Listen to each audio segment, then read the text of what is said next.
Psychics, Part 4.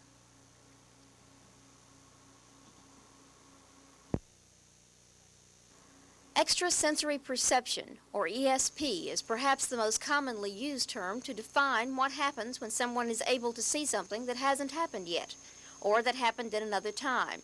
ESP has been broken down by researchers into 4 major categories. Clairvoyance is the ability to determine, without the use of the 5 physical senses, a physical object or happening, something that may be in the other room, for instance. Now, precognition is the ability to determine this same physical function prior to the time that it actually happens. And telepathy, of course, is the picking up or projecting of a mental image from one person to another. And psychokinesis is the ability to physically move an object with the mind, such as... Norm Walker is working on his master's degree in parapsychology at UTC. He's also an assistant in the psychology department. Based on research, Walker thinks everyone is born with some extrasensory abilities, but by adulthood, only about 20% still maintain those abilities. Walker is quick to demonstrate that there are physical energy forces at work which the layman may never consciously recognize. The very slight sensation that occurs when you move one hand slowly by the other, for example.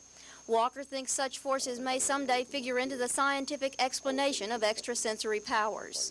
It is not, in a sense, an electromagnetic force, because you can put a person in a Faraday screen room which will completely shield from all electromagnetic radiation, and they still can perform the same as if they were not in the room. You can separate them by thousands of miles and they still perform just as well as if they were in the next room. And the laws of electromagnetic radiation, such as radio or TV waves and that sort of thing, follow the law of diminishing signal as the distance goes and so forth. And it doesn't follow those same laws. It doesn't follow any of the physical laws that we know. Asked whether scientific research has been able to prove the existence of extrasensory powers, Walker was emphatic. There have been literally hundreds of thousands of experiments conducted in the last 50 years by some of the top scientists in the world.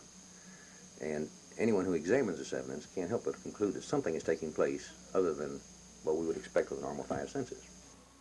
In the final part of this series, we'll examine some of the tests used by parapsychologists in their search for individuals with extrasensory abilities. And we'll answer the question, can news reporters be psychic? For Tri-State Report, I'm Dale Pandelis.